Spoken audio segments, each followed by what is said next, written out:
दोस्तों, सऊदी अरब में औरतें गुलाब जल और फिटकरी का इस्तेमाल क्यों करती हैं? यह सवाल विशाल के जहन में बार बार गूंज रहा था जब विशाल की मालकिन उससे कहती है कि मुझे गुलाब जल और फिटकरी लाकर दे दो, और अपने मालिक से इस बात का जिक्र कभी नहीं करना कि मैं तुमसे गुलाब जल और फिटकरी मंगाती हूँ। तो विशाल का दिमाग और ख़राब हो जाता है कि आखिरकार अपने पति की चोरी से वो गुलाब जल और फिटकरी का करती क्या है और क्यों रात में ही उसका इस्तेमाल करती हैं। ये बड़ा हैरान और परेशान करने वाला सवाल था विशाल के लिए। तो दोस्तों, आप भी हैरान और परेशान हो जाओगे जब इस सवाल का खुलासा आपके सामने होगा।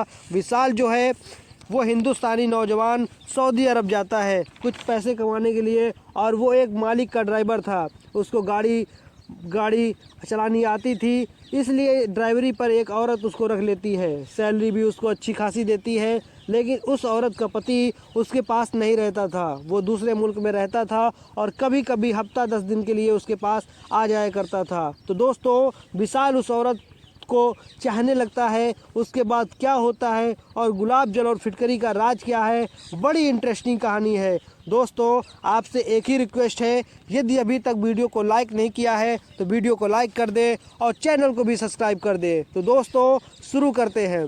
हिंदुस्तान के मध्य प्रदेश में रहने वाला विशाल बहुत ही गरीब परिवार से था। घर में रहकर वह अपने घर की जिम्मेदारियां सही से नहीं निभा रहा था, क्योंकि ड्राइवरी में जो कुछ कमाता वह सब खर्च हो जाता। वह अपनी बहन की शादी कैसे करे, अपने छोटे भाई को कैसे पढ़ाए, अपनी बीमार माँ की दवाई कैसे करे। उसके बाप का तो पहले ही इंतकाल हो चुका था। अब घर की सारी जिम्मेदारी विशाल के ही ऊपर थी। विशाल का एक दोस्त सऊदी अरब में रहकर एक अच्छी खासी कमाई किया करता था। दोस्तों, इसलिए विशाल ने अपने दोस्त से कहा कि यार, अगर सऊदी अरब में कोई मेरे लिए अच्छी सी नौकरी हो तो मुझे ज़रूर बताना। मैं ड्राइवरी करना अच्छे से जानता हूँ, मेरे पास लाइसेंस भी है। अगर कोई अच्छी नौकरी ड्राइवरी की मेरे लिए निकल आए तो फिर मुझे बता देना। घर में रह कर के मैं यहाँ जो कमाता हूँ सब खर्च हो जाता है, पूरी तरह से घर के खर्चे भी नहीं उठा पा रहा हूँ। उसका दोस्त ये बात अपने दिल पे ले लेता है और विशाल के लिए किसी नौकरी की तलाश में लग जाता है, और बहुत जल्द ही उसकी यह तलाश ख़त्म हो जाती है। वहाँ पर जहाँ एक औरत को एक ड्राइवर की ज़रूरत थी, वह फिर क्या था, विशाल का दोस्त उसके लिए वीज़ा भिजवाता है और फिर विशाल अपना सामान बांधकर इंडिया से सऊदी अरब पहुंच जाता है। दोस्तों, सऊदी अरब पहुंचने के बाद विशाल एक दिन अपने दोस्त के पास ही रुकता है और फिर उसका दोस्त अगली सुबह उसको उस औरत के पास ले जाता है। वो सऊदी अरब की औरत विशाल को नीचे से ऊपर तक एक नज़र जी भर के देखती है, क्योंकि विशाल देखने का तंदुरुस्त था, हट्टा कट्टा था। 28 साल उसकी उम्र थी। कुछ देर विशाल को देखने के बाद वो औरत कहती है कि मुझे ये लड़का पसंद है, मैं इसको अपना ड्राइवर बनाने के लिए तैयार हूँ। उसने विशाल की सैलरी अच्छी खासी बोली थी। विशाल यह सुनकर बहुत खुश होता है कि घर से आते ही उसकी नौकरी लग गई है, वरना बहुत लड़कों के बारे में उसने सुना था। सऊदी अरब में जाकर के लड़के परेशान हो जाते हैं, उनको बकरियां चरानी पड़ती हैं घने जंगलों में, तपती हुई धूप में पूरे दिन उनको बकरियों के पीछे दौड़ना पड़ता है। ये सब सुन कर के कभी कभी तो विशाल का मन होता कि वो सऊदी अरब नहीं जाएगा, लेकिन अपने घर की मजबूरियां देखते हुए फिर वहाँ रह कर के जो लोग अच्छी खासी नौकरी कर रहे हैं उनको देखने के बाद, उनकी नौकरी सुनने के बाद वह सऊदी अरब जाने का मन बना लेता है। और उसका नसीब अच्छा कह लो या फिर उसकी दोस्त की वो मेहनत कह लो कि विशाल को घर से यानी इंडिया से आते ही सऊदी अरब में एक औरत के यहाँ अच्छी नौकरी मिल गई थी। उस औरत ने अपने घर के बराबर में एक क्वार्टर जो उसको था रहने के लिए दे दिया कि इस क्वार्टर में आप रहा करो, जब मुझे ज़रूरत होगी मैं तुम्हें बता दिया करूँगी। मुझे शॉपिंग कराने, घर का राशन का सामान लाना हो या ऑर्डर अदरवाइज मुझे कहीं घूमने जाना हो, जहाँ भी मैं कहूँगी आपको मुझे वहाँ ले जाना पड़ेगा, नहीं तो आप अपने क्वार्टर में रहो। इसी तरह से अब विशाल अपनी नौकरी शुरू कर देता है। उस औरत के साथ जहाँ वह कहती वहाँ चला जाता। कुछ दिन बाद विशाल को ऐसा महसूस होने लगा जैसे उस औरत की तरफ वो खिंचता जा रहा था, क्योंकि वो औरत जो थी सऊदी अरब जिसका विशाल ड्राइवर था, वो विशाल की हम उम्र थी, यानी लगभग 27-28 साल की उम्र उसकी होगी और 27-28 साल की उम्र विशाल की थी। वो औरत देखने की इतनी खूबसूरत थी, जब वह गाड़ी में पीछे बैठा करती थी विशाल शीशे से उसको देखा करता, उसकी तरफ से नज़र ही नहीं हटाता और नज़र हटती भी कैसे, क्योंकि वो एक सांचे में ढली हुई मूरत की तरह बहुत ही खूबसूरत और बहुत ही ज़्यादा प्यारी थी। दोस्तों, बहुत ही मासूम औरत थी। उसके चेहरे की मासूमियत पर विशाल फिदा हो चुका था। उसकी जो खूबसूरती थी उस पर अपना दिल हार बैठा था और वो नज़र चुराकर भी अपनी उस मालकिन को देखता रहता। मालकिन जब उसको कोई भी काम करने के लिए कहती, वह सर झुकाकर हाँ कर देता और मालकिन का वो काम कर दिया करता। अचानक से एक दिन उसको झटका तब लगता है जब एक दिन उसकी मालकिन ने कहा, विशाल, हमें एयरपोर्ट चलना है, मेरा पति दूसरे मुल्क से मेरे पास आ रहा है, मुझे एक झटका सा लगता है। बहरहाल हाँ कर देता हूँ उसके साथ, क्योंकि मेरी ड्यूटी ही यही थी, मेरी नौकरी थी। और मैं जब एयरपोर्ट पहुँचता हूँ और जब उसके शौहर को यानी उसके पति को देखता हूँ तो मुझे दूसरा झटका लगता है, क्योंकि उसका पति लगभग 55-60 साल की उम्र का बूढ़ा आदमी था। वह औरत जितनी छरहरे बदन की थी, जितनी गदराए हुए बदन की थी, खूबसूरत मल्लिका थी, उतना ही वह आदमी देखने में बदसूरत था। ये सब देख के मैं सोचने लगता हूँ, आखिरकार उसने क्यों इस बूढ़े के साथ शादी की है। परंतु मैं फिर गाड़ी चलाने लगता हूँ और वहाँ से लेकर के दोनों मियाँ बीबी को घर के लिए आने लगता हूँ। फिर मैं शीशे में क्या देखता हूँ कि उस आदमी ने उस औरत के बाहों में बाहें डाल दी थी, उसके हाथों में हाथ ले लिए थे और वह कह रहा था कि डार्लिंग, क्या करूँ, मुझे बाहर रहना पड़ता है, मेरी मजबूरी है, मुझे तुम्हें छोड़ने का मन नहीं करता, लेकिन बाहर जाना भी मेरी मजबूरी में शामिल है। लेकिन अब मैं जितने दिन के लिए भी आया हूँ, मैं तुम्हारे साथ में रहूँगा, हर वक्त तुम्हारे पास रहूँगा, यहाँ रह कर के कोई भी काम नहीं करूँगा। उसके हाथों में हाथ उस औरत का मुझे बड़ा ही बुरा महसूस हो रहा था। मैं शीशे में उस आदमी की सारी हरकतें देख रहा था। विशाल नीचे से ऊपर तक पसीने में सराबोर था और वह कहता है कि मेरे तन बदन में आग लग रही थी कि यह बूढ़ा आदमी इस औरत को क्यों छू रहा है, क्यों उससे प्यार कर रहा है। और वो उस गाड़ी में यानी विशाल की भी शर्म नहीं कर रहा था और वो बराबर उस औरत के बालों पर, उसके सीने पर हाथ फिरा रहा था। जैसे तैसे करके विशाल उन दोनों को घर छोड़ता है और फिर अपने क्वार्टर में आ जाता है। क्वार्टर में आ कर के शाम का खाना खाता है, फिर सोने के लिए लेट जाता है। लेकिन आज नींद उसकी आँखों से कोसों दूर थी, नींद आने के लिए तैयार ही नहीं थी। बार बार रह कर के अपनी मालकिन का चेहरा विशाल की आंखों के सामने आ जाता है। उसके बाद उसके बूढ़े पति का चेहरा भी उसकी आंखों के सामने आ जाता है। बार बार रह कर के विशाल यही सोच रहा था कि आखिरकार ऐसी क्या मजबूरी रही होगी, ऐसी क्या वजह रही होगी उस खूबसूरत औरत, उस 60 साल के बूढ़े आदमी से शादी करने की ज़रूरत आ पड़ी।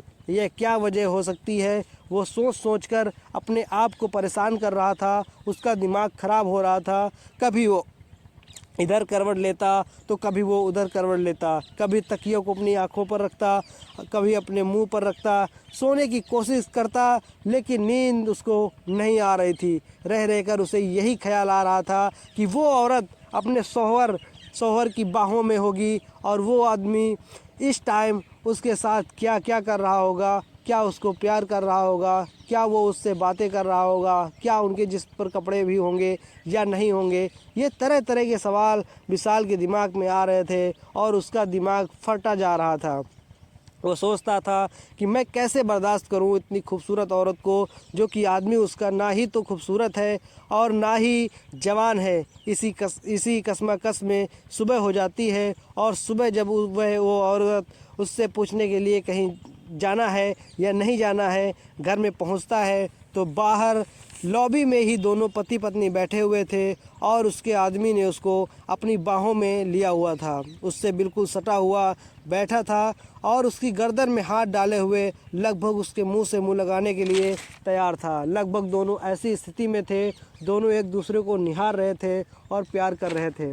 इस हालत में जब विशाल उनको देखता तो वह शर्मा जाता और पीछे रुकने के बाद एक ज़बरदस्ती खांसने की कोशिश करता, और फिर वह जब खांसता तो वह औरत ठिठक जाती। वो उस आदमी से पीछे हटने की कोशिश करती, लेकिन वो आदमी अपनी औरत को छोड़ता नहीं है और इसी तरह से बेशर्मी के साथ विशाल के सामने ही उसकी बाहों में बाहें डाले, उसको अपनी बाहों में भरे ऐसे ही पकड़े रहता है। औरत कहती है कि थोड़ा शर्म करो, नौकरों का तो ख्याल रख लिया करो, हमारे बारे में क्या सोचेंगे। वो आदमी कहता है, डार्लिंग कैसी बातें करती हो, ये नौकर भी तो हमारे हैं, अपने ही हैं, ये कहीं जाकर बाहर डिंडोरा थोड़े पीटेंगे कि हम इस तरह से कर रहे थे। कोई बात नहीं, आज का यही मॉडर्न ज़माना है, आप शर्म नहीं करो। उसके बाद वह आदमी विशाल से पूछता है कि यहाँ पर क्यों आए हो, क्या काम है। विशाल कहता है कि सर, मैं मैडम से पूछने आया हूँ कि आज उनको कहीं जाना तो नहीं है।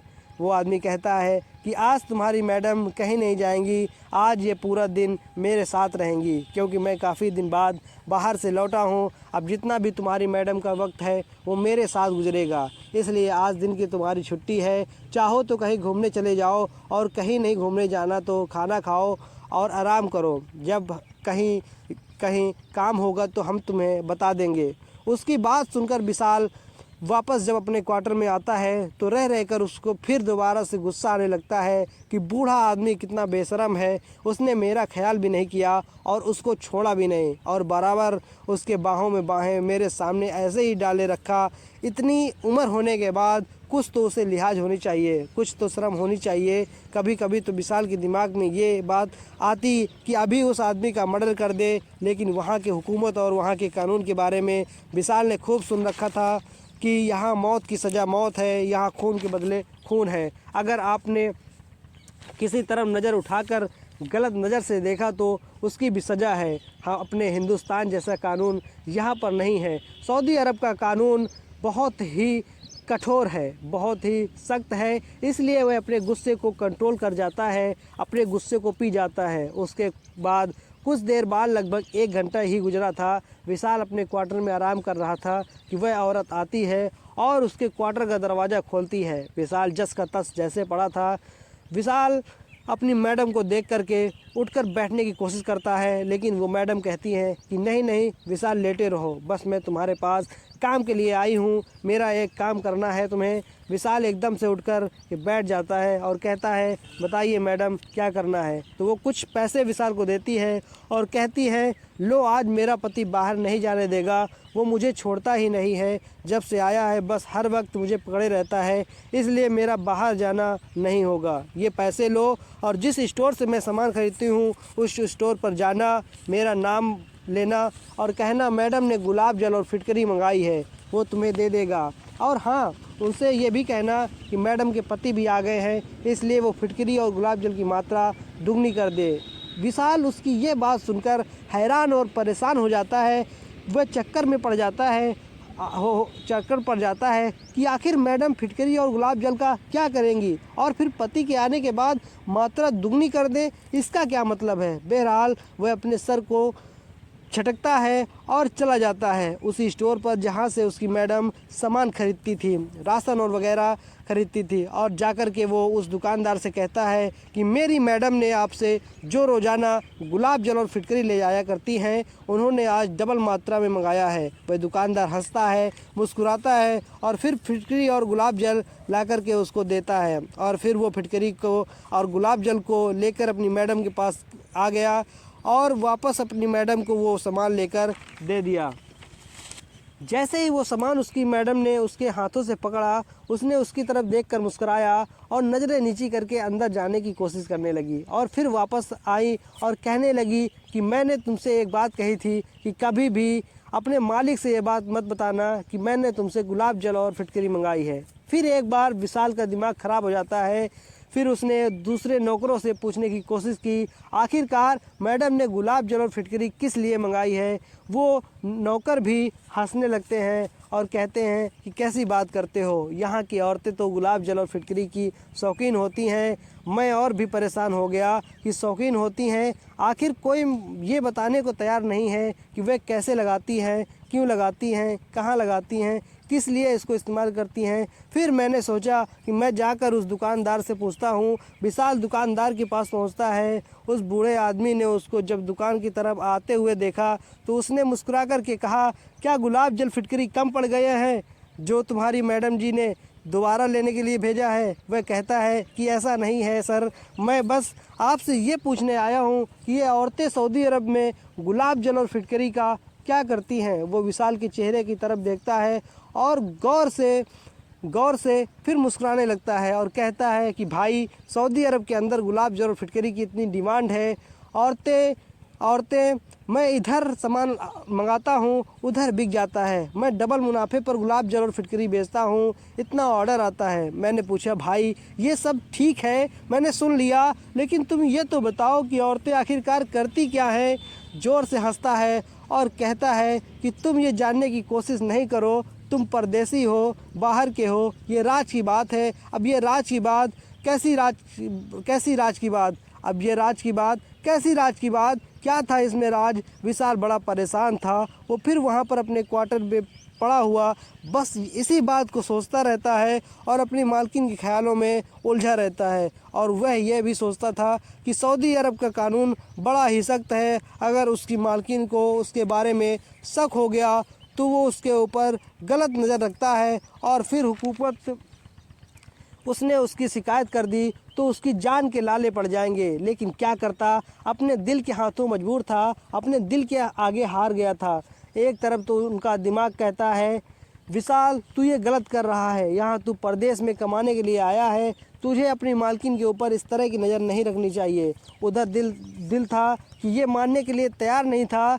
जब भी मालकिन की तरफ देखता, मोहब्बत भरी नज़रों से देखता, प्यार से देखता और यही सोचता कि बदले में उसकी मालकिन भी उसके प्यार का इजहार करे। विशाल को सबसे बड़ी खुशी तब हुई जब उसकी मालकिन ने बताया कि उसका मालिक जो है फिर वापस जा रहा है, जैसे कि उसकी बहुत बड़ी लॉटरी लग गई हो। बहरहाल जब उसका मालिक चला जाता है तो अगले ही दिन उसकी मालकिन विशाल से कहती है कि विशाल चलो मुझे शॉपिंग कराने के लिए लेकर के चलो। शॉपिंग कराने जब विशाल उसको ले जाता है तो विशाल को एक कैफ़े में ले जाती है और कैफ़े में ले जाने के बाद उससे कहती है कि बर्गर खाओगे, कोल्ड ड्रिंक पियोगे। विशाल कहता है, मैडम जैसा आप अच्छा समझें। कैफ़े में जाकर के, क्योंकि वो फास्ट फूड कैफ़े था, कैफ़े में जाकर के 2 कोल्ड ड्रिंक 2 बर्गर का ऑर्डर करती है। दोनों कोल्ड ड्रिंक पीते हैं, बर्गर खाते हैं और फिर वो विशाल से कहती है कि विशाल घर से फिटकरी और गुलाब जल ख़त्म हो गया है, मुझे उसी स्टोर पर लेकर चलो जहाँ से मैं सामान खरीदती हूँ।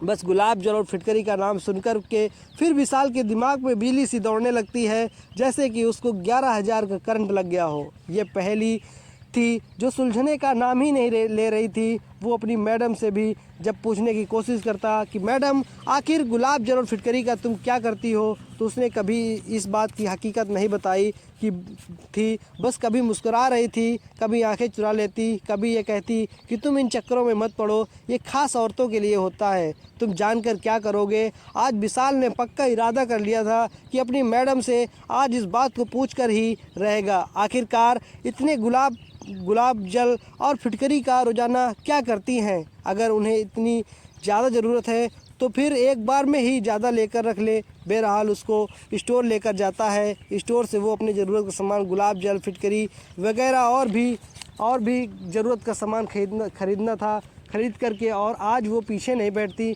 बल्कि विशाल के बराबर वाली सीट पर बैठ जाती हैं और विशाल से घर जाने के लिए कहती हैं।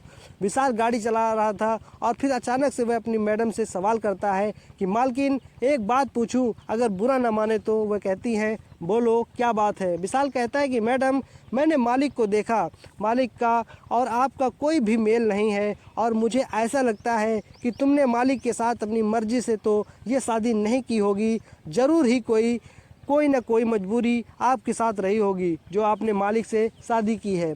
कभी भी किसी भी तरह से आप मालिक के साथ मेल नहीं खाती हैं। आप इतनी खूबसूरत हो, कम उम्र की हो, मालिक तो खूबसूरत भी नहीं है, उम्र भी आपसे डबल है, आखिरकार ऐसी क्या वजह है। ये बात सुनी जैसे ही मालकिन ने तो गुस्से में आ जाती हैं और मेरे तरफ यानी विशाल कहता है मेरे तरफ घूर कर देखती हैं और कहती हैं कि तुम अपने काम से काम रखो, नौकर हो, अपनी हैसियत में रहो, अपनी औकात में रहो, मालिक बनने की कोशिश मत करो। मेरी ज़िंदगी में दखल देने का या मेरी ज़िंदगी में झांकने का तुम्हें कोई हक नहीं है। जिस काम के लिए तुम रखे गए हो अपने उस काम में ध्यान दो और चुपचाप अपना काम करते रहो। फालतू में मेरी ज़िंदगी में झांकने की कोशिश करोगे तो तुम्हारा बड़ा नुकसान होगा। मालकिन का ये जवाब जैसे ही विशाल ने सुना तो सन्न रह गया। उसके हाथ पैर जैसे मानो ठंडे पड़ गए हों। उसने सोचा कि जो मालकिन उस पे इतना प्यार लुटाती थी अभी होटल में ले गई, उसको पेप्सी पिलाई, उसको बर्गर खिलाया और कपड़े भी जब खरीदती थी वह विशाल से पसंद नापसंद के बारे में पूछा करती थी कि उसके ऊपर ये कलर कैसा लग रहा है, ये मेरे में अच्छा भी लगेगा या नहीं लगेगा। विशाल ऐसा समझता था कि मालकिन भी उसमें इंटरेस्टेड है, इंटरेस्ट दिखाने लगी हैं। लेकिन आज केवल एक सवाल पूछने पर उसने उसकी औकात याद दिला दी।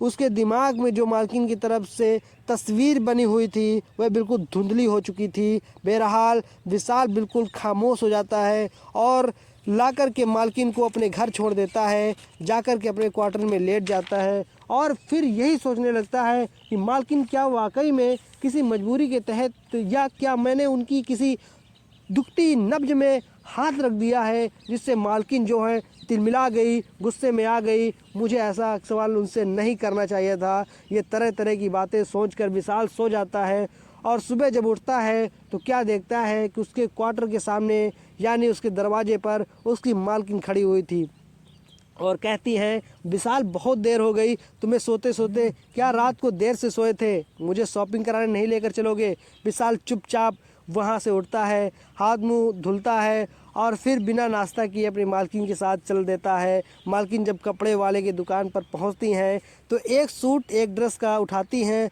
और विशाल से पूछती हैं कि विशाल ये ड्रेस कैसी लग रही है। विशाल कहता है मैडम आपकी मर्जी, आपको पहनना है, आप जानो कैसी लग रही हैं। ना तो आप मेरे लिए ये ड्रेस खरीद रही हो कि आप पहन करके मुझे दिखाओगी। आपको यह सवाल मालिक से पूछना चाहिए, आप ये ड्रेस खरीद करके मालिक को ही दिखाओगी।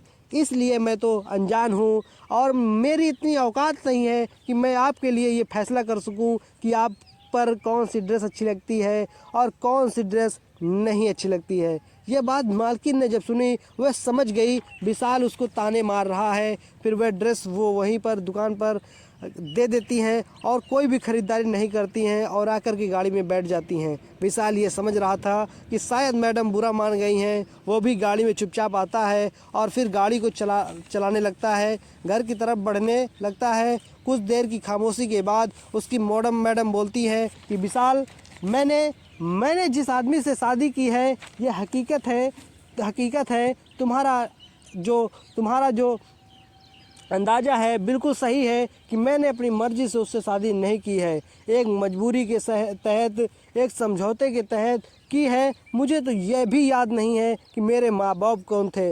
बचपन में ही मुझे किसी ने किडनैप कर लिया था और मुझे एक अंग्रेज़ औरत ने पाला था। मुझे वह अच्छा खाना खिलाती, अच्छे कपड़े पहनाती और जल्दी से जल्दी जवान करने की शायद कोशिश कर रही थी। जब मैं जवान हुई लगभग 14-15 साल की, तब मुझे पता चला कि वो जो मुझे इतना खिलाती पिलाती और ऊपर इतना मेहरबान थी वो अक्सर मुझे धंधा कराने के चक्कर में थी कि मैं जब बड़ी हो जाऊंगी तो वह मुझसे जिस्म परोसी का धंधा कराएगी। मैं बड़ी हैरान परेशान थी कि क्या करूं। मैं इस काम को नहीं करना चाहती थी। वह औरत मेरी खूबसूरती से, मेरे जिस्म से पैसे कमाना चाहती थी। उसका जो इरादा था अपने इरादे में अटल थी। उसने मेरी एक नहीं सुनी और उसने मेरी फिर बोली लगा दी। सबसे पहले जो मेरा ग्राहक था वो यही तुम्हारे मालिक थे जो मेरे पास आते हैं। पहली बार जब किसी लड़की की बोली लगती है, पहली बार जब कुंवारी लड़की को कोई ख़रीदता है तो वो उसको लाखों में रुपए अदा करके ख़रीदता है। तुम्हारे मालिक ने भी लाखों रुपए देकर मुझे एक रात के लिए मुझे ख़रीद लिया था। जब तुम्हारे मालिक मेरे पास आते हैं तो मैं उनको देखकर रोने लगती हूँ क्योंकि वो मेरी उम्र से डबल थे, तंदुरुस्त भी थे, उनकी अच्छी खासी बॉडी थी। मैंने हाथ जोड़कर कहा मेरे साथ ये मत करो, ये पाप है और मुझे पाप करने से बहुत डर लगता है और मैं गुनाह से डरती हूँ। वह कहता है कि मैंने तुम्हारी कीमत दी है, तुम एक वेश्यावृत्ति के धंधे में हो और ये काम तो तुम आज के बाद रोज़ करोगी। विशाल की मैडम कहती हैं, मुझे मर्दों से बड़ा डर लगता था। मैं इतनी तो समझदार हो गई थी कि मुझे पता था कि जब हर रात को कोई ना कोई मर्द आएगा, कोई मुझ पर अपनी मर्दांगी दिखाएगा, कोई मेरे साथ ज़बरदस्ती करेगा, कोई मेरे जिस्म को नोचेगा, कोई मुझे मारेगा। ये सारी बात सुनकर मैं डर जाती, कांपने लगती। मैंने तुम्हारे मालिक से हाथ जोड़कर कहा कि तुम ये सब कुछ मेरे साथ करना ही चाहते हो तो एक सिस्टम के साथ करो, इस तरह से पाप मत करो। मुझे इस औरत से ख़रीद लो और ज़िंदगी भर के लिए अपनी गुलाम बना लो। मुझसे शादी कर लो। मुझसे शादी करोगे तो ज़िंदगी भर के लिए मैं तुम्हारी गुलाम बन के रहूँगी। तुम जैसा कहोगे वैसा करूँगी, जिस तरह से कहोगे वो मैं वैसा करने के लिए तैयार रहूँगी। वो आदमी यानी तुम्हारा मालिक कहता है कि इसकी क्या गारंटी है कि शादी होने के बाद तुम हमेशा मेरा साथ दोगी, क्योंकि मेरी उम्र भी ज़्यादा है, तुम अभी पूरी तरह से जवान भी नहीं हो। मेरी उम्र आगे जाकर ढल जाएगी और तुम्हारी उम्र जो है वह भरी जवानी में आएगी। अगर तुमने मेरे साथ बेवफाई की तो फिर मैं क्या करूँगा। मैं कहती हूँ कि ऐसा कभी नहीं करूँगी। जो औरत पाप करने से डरती है, जो औरत अलग है और ईश्वर का डर अपने दिल में रखती है, वो अपने पति के साथ, शोहर के साथ कभी भी बेवफाई नहीं कर सकती है। सारा सब कुछ जिस्म की भूखी नहीं है। तुम मुझे इस दलदल से निकाल दो। मैं वादा करती हूँ, अगर तुमने मुझे इस दलदल से निकाल लिया, इस गुनाह से, इस पाप से बचा लिया, तो ज़िंदगी भर तुम्हारी दासी बन कर के रहूँगी, कभी उफ तक नहीं करूँगी। तुम्हारा मालिक उस टाइम पर कुछ सोचता है और फिर उस औरत के पास जाता है और मुझे ख़रीदने के लिए उससे रकम पूछता है। वो जो भी रकम मुँह मांगी मांगती है, तुम्हारा मालिक वो रकम अदा करके मुझे वहाँ से ले जाता है और फिर शादी कर लेता है। शादी करने के बाद जब अपने घर के लिए ले जाता है तो उसकी जो पहली बीवी थी वो मुझे अपने साथ रखना स्वीकार नहीं करती। वह उससे झगड़ा करने लगती कि मैं इस औरत को कभी भी अपने पास नहीं रखूँगी। फिर तुम्हारा मालिक कहता है कि तुम्हें बाहर विदेश में जाने की तमन्ना थी, बार बार तुम मुझसे कहती थी कि बाहर विदेश दूसरे मुल्क में जाना है, तो फिर मैं तुम्हें दूसरे मुल्क में सेटल कर देता हूँ। और फिर वह अपनी पहली बीवी को दूसरे मुल्क में सेटल कर देता है। उनकी बीवी शर्त लगाती है कि महीने में 22 दिन उनको उनके पास रहना पड़ेगा और वह एक महीने में सिर्फ 8 दिन के लिए ही मेरे पास आते हैं और यहाँ रह कर के चले जाते हैं। मैं अपने पति से खुश नहीं हूँ, ना ही मैं उन्हें आइडियल मानती हूँ, ना ही उनके साथ खुशी के साथ रात को सोती हूँ। ये सब कुछ समझौता था, लेकिन मैं अब अपने शौहर के साथ, अपने पति के साथ, भले ही उसको पसंद करती हूँ या ना करती हूँ, लेकिन मैं अपने शौहर के साथ बेवफाई नहीं कर सकती। विशाल, मुझे पता है तुम मुझे पसंद करते हो। तुम्हारी नज़रों को मैंने भांप लिया था और देख लिया था। वो औरत ही क्या जो मर्द की नज़र उस पर पड़े और वह उसको ना पहचान सके। मैंने तुम्हारी नज़रों को देख लिया और जान लिया था कि तुम मेरे लिए क्या सोच रखते हो। मुझे पता है कि तुम मुझसे मोहब्बत करते हो और बराबर इसलिए तुम इस सवाल को मुझसे पूछा मेरे शौहर के बारे में और मेरे बारे में। लेकिन मैं आज तुमसे ये बात क्लियर बता देना चाहती हूँ कि मैं अपने शौहर के साथ कभी भी बेवफाई नहीं कर सकती। अगर तुम्हारे दिमाग में ये ख्याल है कि मैं उन्हें छोड़कर तुम्हारे साथ रंगरेलियाँ मनाऊंगी, तो तुम अपने दिमाग से ये बात निकाल दो और अपने दिमाग को बिल्कुल साफ कर लो। ऐसा कभी हो ही नहीं सकता। मैंने उस दलदल से, उस पाप से बचने के लिए पहले ही अपने पति से वादा किया हुआ है कि मैं ज़िंदगी भर, मुझे यौन सुख, मुझे जिस्मानी सुख मिले या ना मिले, लेकिन मैं उनके साथ कभी भी बेवफाई नहीं करूंगी। जब मेरा शौहर बाहर मुल्क से आता है तो मैं उसके लिए सजती हूँ, संवरती हूँ। जब वह बाहर रहता है तो मैं उसकी पसंद नापसंद के हिसाब से नई ड्रेसें खरीदती हूँ। जब तक एक हफ़्ता मेरे साथ रहता है मैं उसकी खुशी के लिए उसे खुश रखने की कोशिश करती हूँ। मैं चाहे खुश हूँ या ना हूँ यह अलग मैटर है, लेकिन अपने शौहर की, अपने पति की खुशी के लिए हर वो काम करती हूँ जो उसे अच्छा लगता है। इसलिए अब अपने दिमाग से जो भी मेरे लिए तुम्हारे दिमाग में चल रहा है उसको निकाल दो। और मैंने अपने दिमाग में तुम्हारे लिए आज तक कुछ नहीं सोचा, क्योंकि मैंने अपने शौहर से, अपने पति से कभी बेवफाई कर ही नहीं सकती। आज विशाल को अपनी मालकिन से यह बात सुनने के बाद उसके लिए प्यार नहीं, वासना नहीं, बल्कि इज्जत बढ़ गई थी कि एक औरत ज़िंदगी में एक आदमी के लिए, अपने एक वादे के लिए कितना त्याग कर सकती है। यह भी एक औरत है। उसके बाद ये कहता है कि मालकिन चलो ये सारी चीज़ें सही हैं, आज के बाद मैं आपको उस नज़रिए से कभी नहीं देखूंगा, सिर्फ मालकिन की नज़र से देखूंगा। और आज से आपके लिए मेरे अंदर में, मेरे दिल में इज्जत और बढ़ गई है। और ये इज्जत जो है वो पाक इज्जत है। जो भी मेरे ख्याल में वहम थे आपको पाने के लिए, वो सब मैंने निकाल दिए। लेकिन सिर्फ एक सवाल आपसे पूछना चाहता हूँ कि आप उस फिटकरी और उस गुलाब जल का क्या करती है? मेरी मालकिन यानी विशाल कहता है कि मेरी मालकिन मुस्कुराती हैं और कहती हैं कि विशाल, सऊदी अरब की औरतों की पहली बात, वो सबके सामने चेहरा नहीं खोलती। अगर किसी को तुमने देखा हो तो बहुत ज़्यादा खूबसूरत होती है। उनके चेहरे पर लाली होती है, ग्लो होता है, उनके चेहरे पर दाग धब्बे बिल्कुल नहीं होते हैं। हम औरतें हर रोज़ रात को सुबह को भी और रात को सोते टाइम भी फिटकरी को पीस करके गुलाब जल उसमें मिला करके और फिर अपने चेहरे पर 15 से 20 मिनट के लिए लेप करते हैं और फिर उसको धो देते हैं। बिना नागा हर दिन 2 टाइम ये काम करते हैं। तभी तुम देख रहे हो जिस चेहरे पर तुम मर मिटे हो, यह उसी फिटकरी और गुलाब जल का कमाल है।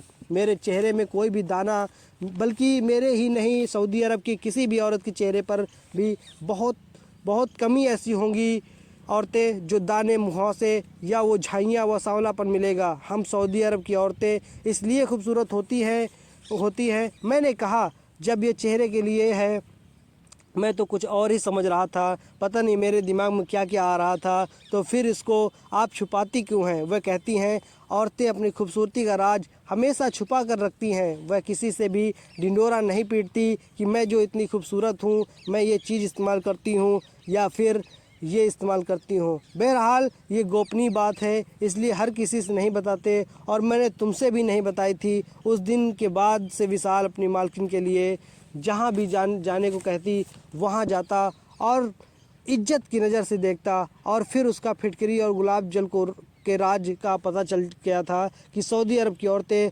गुलाब जल और फिटकरी का क्या करती हैं। और दोस्तों, आपको भी पता चल गया होगा कि आखिरकार फिटकरी और गुलाब जल का इस्तेमाल औरतें क्यों करती हैं। क्यों दोस्तों, सऊदी अरब की औरतें चेहरे में ग्लो लाने के लिए और चेहरे में एक अलग चमक लाने के लिए फिटकरी और गुलाब जल का इस्तेमाल करती हैं। दोस्तों, आप ज़रूर बताएं कमेंट बॉक्स में कि कहानी आपको कैसी लगी। और यदि कहानी और ये वीडियो आपको अच्छा लगा हो तो वीडियो में एक लाइक कर दें, चैनल को भी सब्सक्राइब कर दें और ऐसे ही हमारे साथ बने रहें। धन्यवाद।